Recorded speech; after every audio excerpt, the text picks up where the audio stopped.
السلام علیکم، آپ دیکھ رہے ہیں الفا ویوز۔ میرا نام ہے ذیشان احمد۔ حملہ آوروں کا دستور یہ ہے کہ وہ جس علاقے پہ حملہ کرتے ہیں وہاں شدید خون ریزی، دہشت گردی اور خوف و ہراس پھیلا دیتے ہیں تاکہ کوئی ان کے سامنے سر نہ اٹھا سکے۔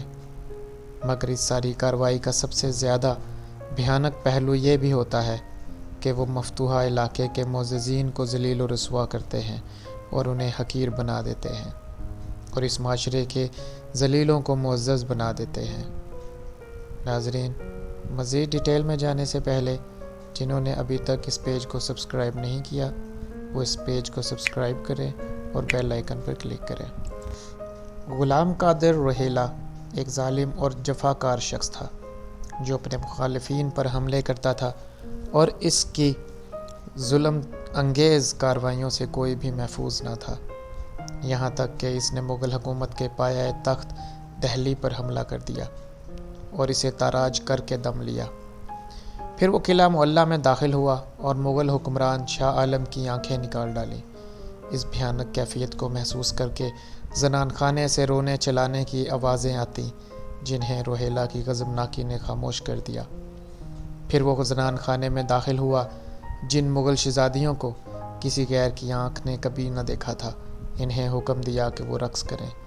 پھر اس نے اپنا خول اتار کے رکھ دیا، ذرہ بختر سے اپنے آپ کو آزاد کیا اور ایک صوفے پر لیٹ کر بظاہر سونے لگا، مگر شہزادیوں کو حکم دیا کہ وہ چاہے سو جائے، وہ ناچتی رہیں اور رقص موقوف نہ ہو۔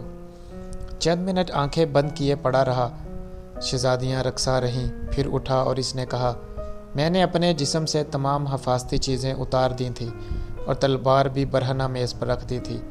اگر تم شہزادیوں میں سے کسی ایک میں بھی غیرت ہوتی تو میری ہی تلوار سے میرا کام تمام کر دیتی، مگر معلوم ہوا کہ مغل خواتین میں غیرت ختم ہو گئی، اور جس قوم سے غیرت ختم ہو جائے اسے حکمرانی کا حق حاصل نہیں رہتا۔ اور یوں روہیلا سردار نے اپنے حق حکمرانی کو درست ثابت کیا۔ ہمارے عہد کی ایک عالمی طاقت امریکہ ہے جس کے سامنے کوئی ٹک نہیں سکتا۔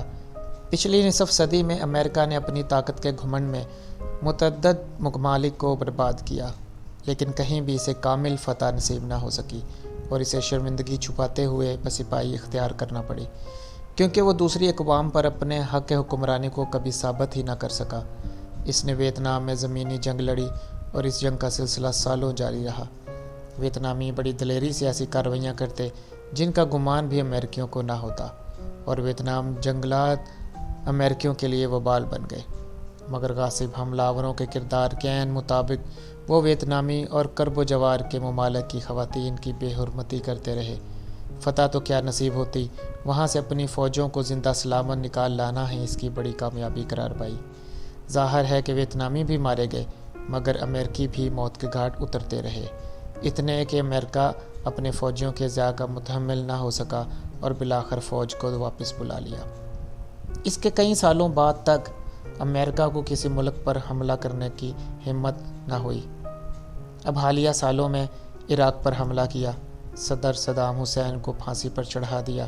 یہاں بھی فوجی کارروائیوں سے زیادہ اس کی توجہ جنسی کامیابیوں پر زیادہ رہی، کیونکہ حملہ آور ہمیشہ عزت داروں کو بے عزت کرنے کو ہی اپنی فتح سمجھتے ہیں۔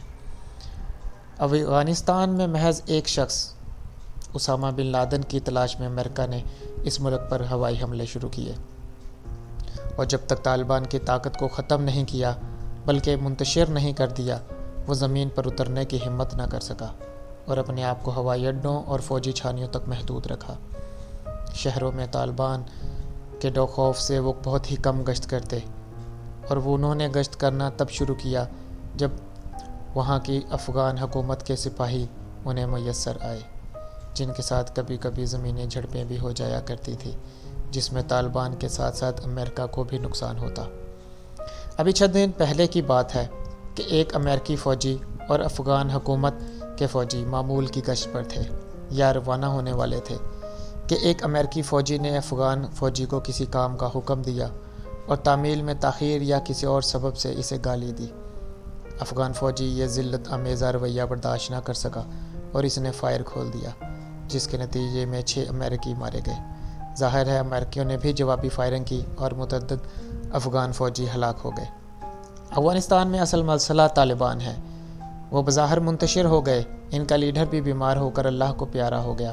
اسامہ بن لادن کب کا افغانستان چھوڑ چکا اور امریکی ذرائع اطلاعات کے مطابق وہ پاکستان سے پکڑا گیا، اسے ہلاک کر کے اس کی لاش سمندر برد کر دی۔ اب امریکہ کو افغانستان میں کوئی کام نہیں رہا، لہٰذا فوجیوں کو زندہ سلامت نکالنے کے لیے انہیں طالبان سے مذاکرات کرنا پڑ رہے ہیں۔ وہی طالبان جن کی حکومت کو اکھاڑ پھینکنے کے لیے امریکہ نے افغانستان پر حملہ کیا تھا، اور ایک شخص جو اتنی بڑی جنگ کا باعث بنا کب کا مر کھپ چکا ہے۔ البتہ امریکہ کو یہ احساس ہو گیا ہے کہ افغان طالبان ہوں یا غیر طالبان غیرت مند ہوتے ہیں اور اپنی عزت و توقیر اور غیرت پر آنچ نہیں آنے دیتے۔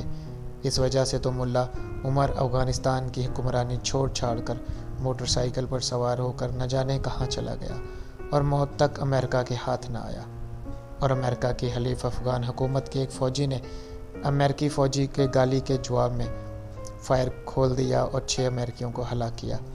گویا افغانوں میں غیرت باقی ہے، اور جس قوم میں غیرت باقی رہے اسے غلام نہیں بنایا جا سکتا۔ اگر ویڈیو پسند آئی ہو تو کائنڈلی اس کو سبسکرائب کریں اور بیل آئیکن پہ کلک کریں۔